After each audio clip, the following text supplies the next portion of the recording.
You're about to play an unfinished level from The Last of Us Part 2.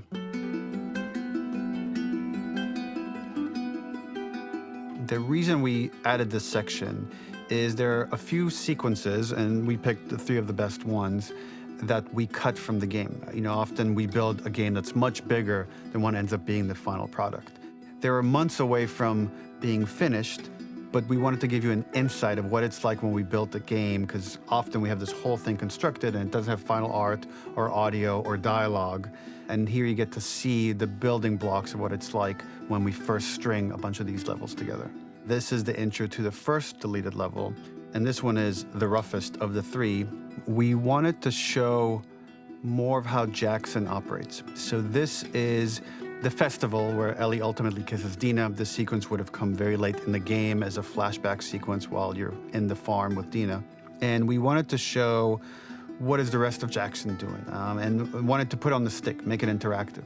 So you could see when you're outside, there are all these almost like carnival games that you can play. You could mix drinks, you could play with these kids that are playing a sort of clicker Marco Polo, sit down and listen to conversations. And all the different interactions were first or second pass, very, very early passes. The building blocks are there, but nothing is final. And ultimately, while we were very excited by this sequence, it's pretty fun and lighthearted. It just slowed things too much as we're barreling towards the end of the story at this point. So again, reminder, rough, missing audio, missing animation, missing gameplay tweaks, missing dialogue, but pretty representative of what it would have been. So enjoy.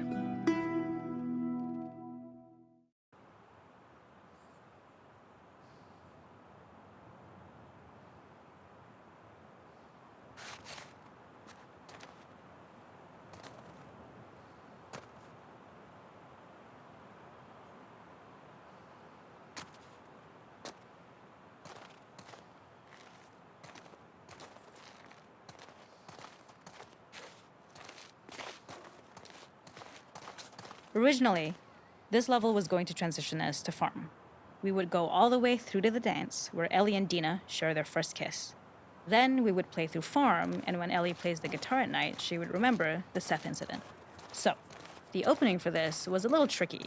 We needed it to match at least a little what you might expect emotionally coming from prior beats, because we were already purposefully disorienting you in time and space.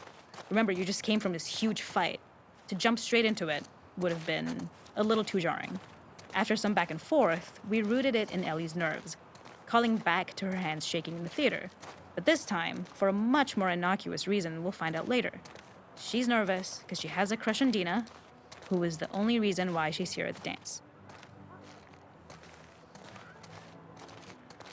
Something we really wanted to do was highlight the way their lives had turned upside down since she went down this path. We had this idea of recontextualizing all of our usual gameplay mechanics that were designed for really violent ends. The workbench, door bashes, throwable weapons, and even the infected, which is my personal favorite. Peppered throughout the level are moments of levity or shared history, all the while seeing how happy and mundane they all were before her huge revenge odyssey. It is not a festival without one of these throwing games. This one, of course, uses our throwable system where you're often chucking explosive things or stunning things, but for a more wholesome purpose, although some people take this game really seriously. A fun aspect of this is if you did well, you could win a toy here. Ellie would place it in her pocket. If you had done this, you'd find the toy with JJ, the baby, later back at the farm. When we cut this, the toy made it through anyway because it was so cute. It is the same one you see on the tractor at the farm. Ollie the elephant.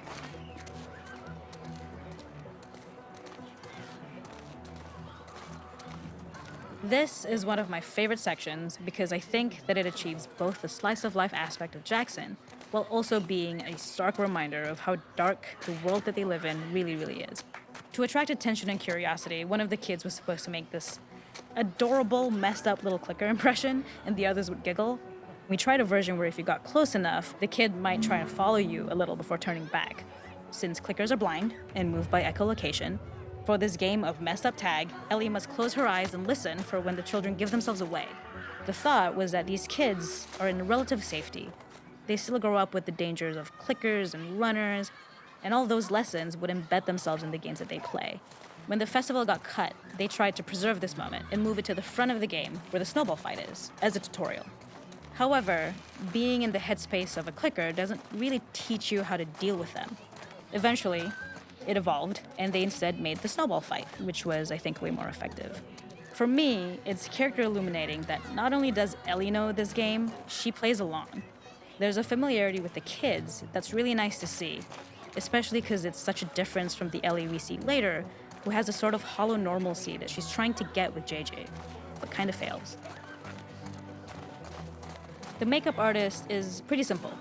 It's one of those little in-game scenes we peppered in to make it feel like Ellie had roots in the town.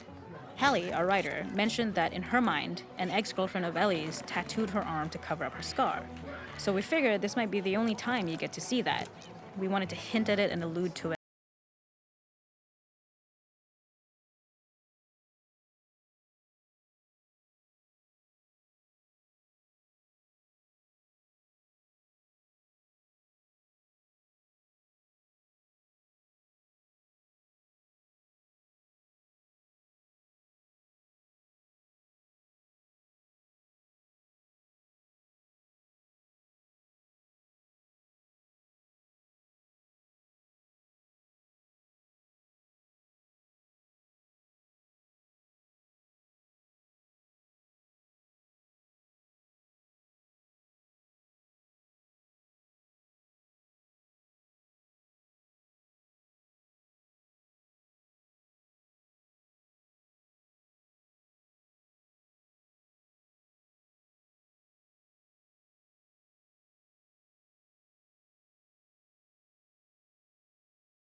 There's a hidden spot at the back that was just a bit of fun. It was highlighting Jackson's normalcy with something we would find in a real world. In the back, you would find teenagers finding some alone time with each other in a dark corner of a party. It was rewarding the player for peeking into a hidden corner, but ultimately redirecting them back to the festival. We also had versions of them smoking weed here, despite Maria's consternation, probably having gotten it from Eugene.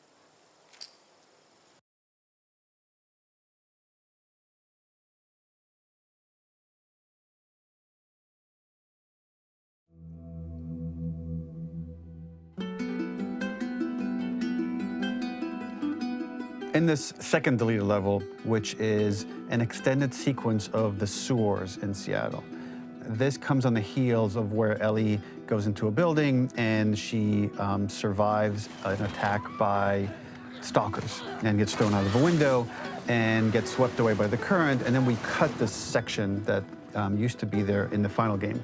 Now you will get to play it. So this was a way to get a bit more interesting puzzles, interesting traversal, figure out how Ellie can navigate the sewers with the fighting current. Ultimately, with a lot of these levels and these sequences, the reason why we cut them were for pacing purposes. But here it is for you in this very kind of raw form that part of it will feel finished, parts of it will feel like assets are missing as far as audio, animation won't be final. But it's a glimpse into what a game looks like when it's months away from finishing. Enjoy.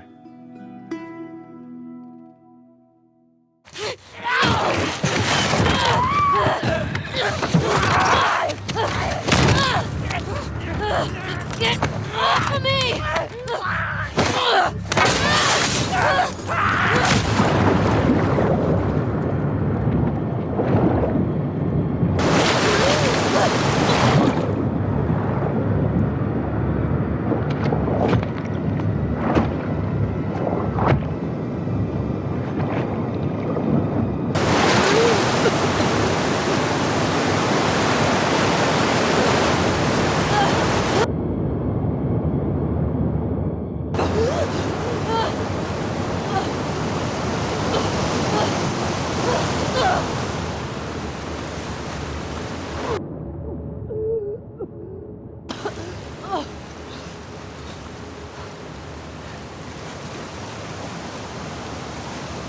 Okay. Okay.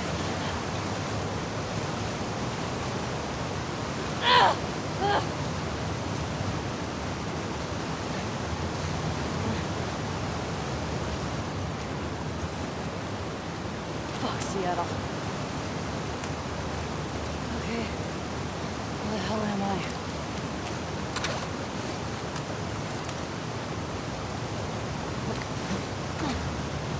The ladder acts as an immediate goal for the player, but being able to climb out is not going to be so easy.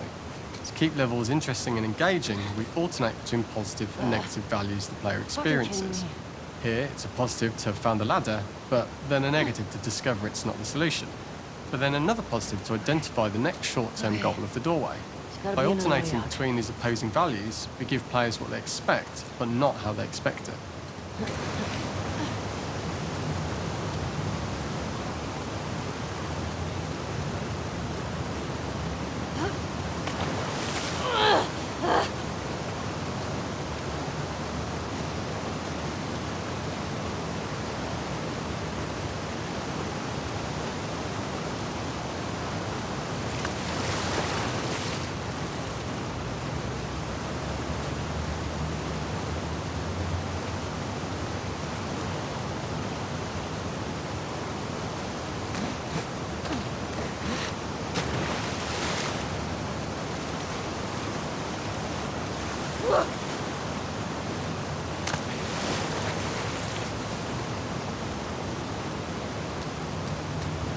This level, internally known as Fine Nora, was quite long in duration as we had to make Ellie traverse a far distance to the opposite side of downtown Seattle.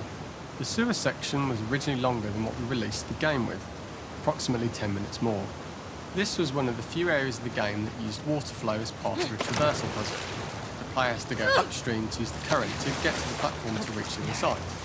We mostly cut this mechanic game-wide, however it remained in essence in the section swimming to the aquarium as Ellie, when you were avoiding the waves. When players reach the doorway and enter into the room, they're faced with a dead end. The real reason for this dead-end room is that on the reversal, when exiting back out of the doorway, players are faced with a route onwards. A pipe that they'd not been able to see when they were swept past it on the way in, and something that was hidden from view when on the side platforms. The intention here being that the only option is to go off the standard path in order to search for a way out.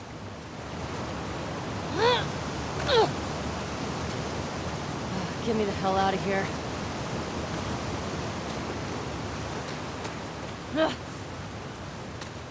Throughout the rest of the level, we also used light to indicate to the player that they were heading in the right direction.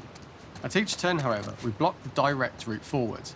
Players would know that they just have to keep finding alternative paths, promoting those feelings of being desperate and trapped. We slowly introduced the player to consider climbing into smaller pipes and crouching in these tight spaces. Up and out. This is to slowly build up to Just keep and going up and encourage out. the player to climb into such a small pipe that they'd have to be crawling on their stomach, which is something that the player previously may not have recognised as a playable space, let alone the desired route they need to take.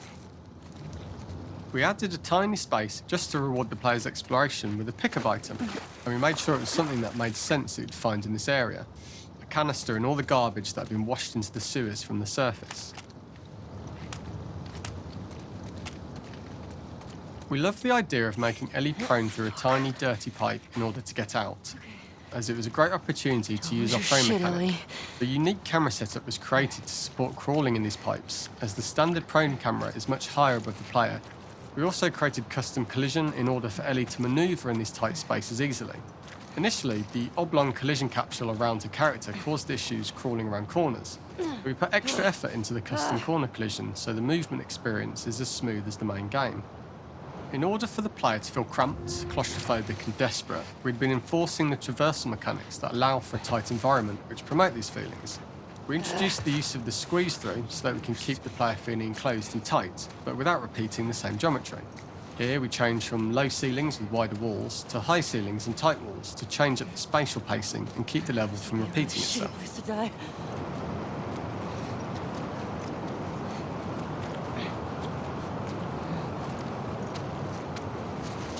Originally, we had the waterline much higher here, so players had to swim through this tight tunnel. However, from watching user test feedback, it was occasionally causing people to discount the route entirely and turn back on themselves. So to avoid any risk of this happening in the final game, we present a lower water level so the tunnel is easy to see and commit to using. Although this isn't as impactful without the prone swim, it's the better decision as it means a smoother experience for the player with no backtracking frustration. As we surface from the water and over the crest of the slope, we reveal what is further in this tunnel. A clicker that has sprouted and the fungus has grown on the sides of the pipe. It was great to see people who use the test of this area becoming increasingly worried as we forced the player to squeeze past the fungus and inches away from his face, all the time not being sure whether the clicker might be alive or attack them. Although we aren't as cruel as to force a clicker attack in such close proximity, we do have a payoff for this moment. This clicker momentarily turned into Joel to show Ellie's PTSD from what happened to Joel at the start of the game. Ultimately, we decided to save this moment for the farm level, as it was more impactful there because it could become the centrepiece of that experience. Whereas in the sewers, we weren't able to make it as much of a narrative point and give it the breathing room and reaction time that it deserves, given the tight space. We draw the player towards this pipe, as it's seemingly the route out of the tight space. Fairly soon, it is obvious that this path is blocked.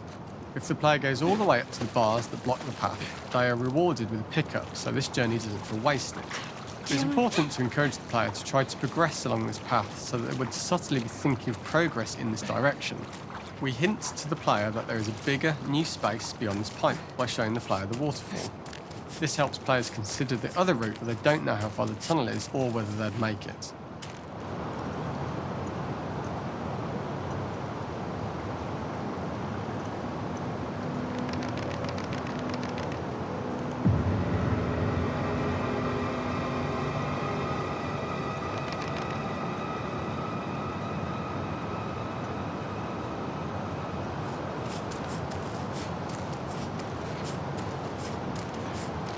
Oh, shit!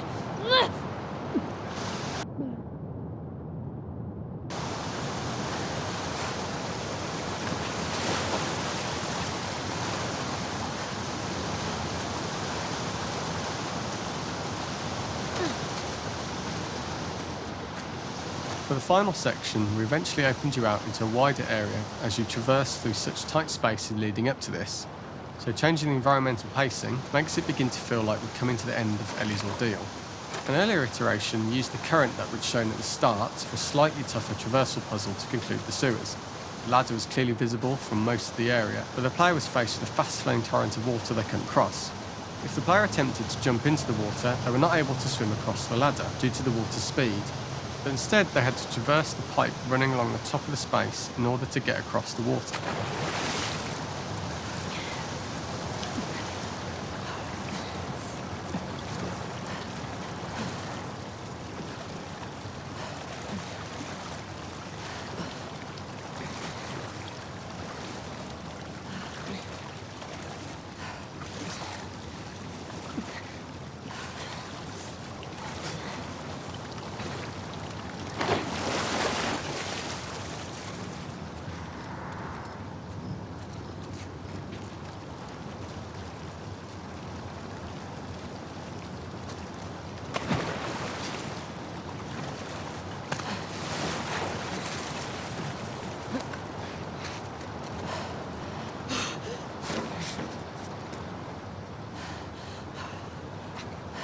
Using this pipe was retained in the iteration we shipped with, as it's the last of the extreme methods Ellie has to undergo in order to escape the sewers, and what she will go through in her pursuit of revenge.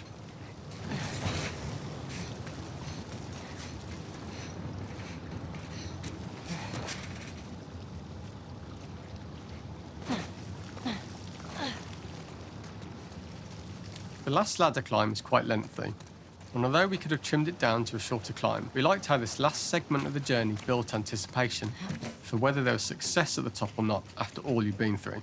Ultimately, the ladder exits out into the subway station, which is how it connects in the final game. Ellie then has to find her way to the hospital from here, crossing paths with the scars for the first time.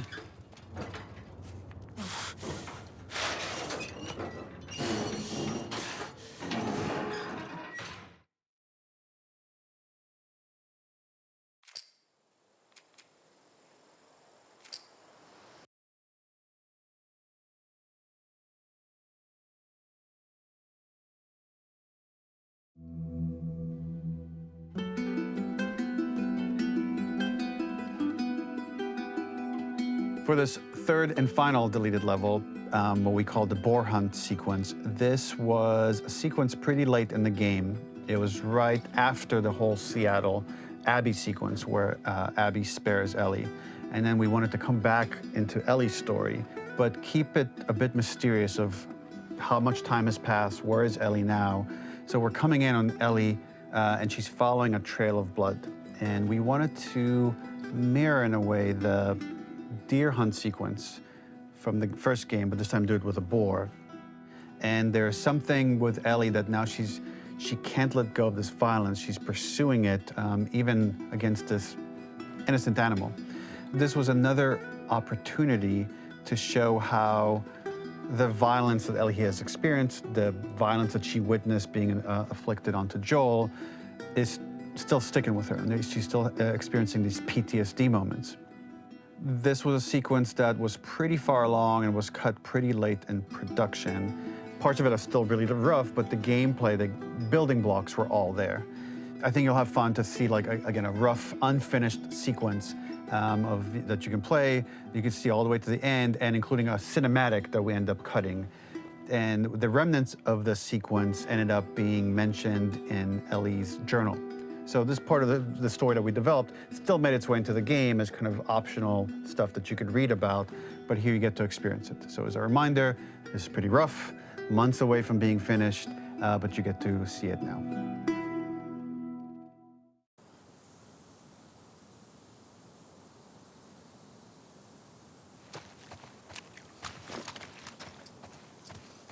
So the boar hunt was one of the hardest levels for me to work on. It was a huge challenge with the systems that we had, and we kept trying, but it never felt quite right.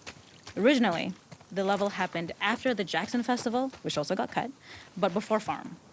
Once the festival got cut, it became the prologue to Farm. The intended experience is that we jump forward in time after the fight with Abby in the theater. We don't know where Dina is. We likely assume she's dead because she was just bleeding out. Ellie is alone. Her hair is short. So maybe this is the future or the present. And she's hunting. Hunting who? Abby still? In early iterations of the fight, it was more arena-like. The player slowly whittles down the boar's health. Ellie gets more visceral and more vicious. We get a little worried about her. As the boar gets weaker, more panicked, more feral, and we start feeling sympathetic to the boar was the hope. In all of these iterations, especially of these wider areas, it required custom AI and scripting to make sure it continued to feel organic as an animal, but we really needed it to do specific stuff. It needed to be able to close distances really, really quickly. It needed to charge to attack, but we wanted the feeling of hunting, so we needed to track it down from afar. And we also needed to discourage the player from attacking the boar when it's that close, or it would kind of turn into this melee kerfuffle. How do we do this in our world while keeping the boar believable? We must have gone through 5 or 6 iterations of the boar fight and all, and every single time it changed pretty drastically. We split it into clear phases, where one was like all long range. We tried another where you're getting close and you get the jump on it quite literally. You're jumping off of a rock to attack it. And then finally, we tried a bunch where you almost sort of go around a bunch of trailers and try and wrestle it. We uncovered after some time that taking down a boar over several phases felt very laborious and a little dramatic. It was comically long, it felt too boss-like, a little too gamey. We decided to cut the first few phases, and we opted for a cold open after the boar had already been hurt off-screen. So that allowed us to focus on feeling like we're closing in on prey and to introduce the boar when it was at its most dangerous. Already hurt, already feral, much too close for comfort. And so the thinking was it would bring us more into Ellie's mindset. Is this really hunting for food, or is she hunting for some other reason? The gas station was built to highlight the boar's destructiveness. Since it's cramped, the boar feels larger. We also feel trapped, though perhaps it's trapped with us. When it charges, it gets to us quickly, so we must be on our toes. This made it more aligned with Ellie's sort of hunting for trouble mindset. Listening became more important, as well as moving around slowly so it didn't hear you. Could you spot it before it saw or heard you? And could you get a shot off quickly enough so you could dodge out of the way? Or is the shot worth the cost after? It feels like a gamble. By the end of the fight, it would likely be in shambles, the boar would burst through the back, and Ellie would follow it and finally enact revenge.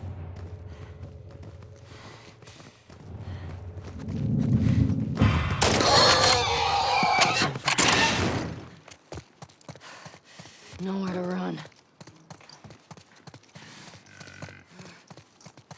The boar kill was supposed to be anything but glorious, with the boar whimpering at the back of the gas station after Ellie's relentless...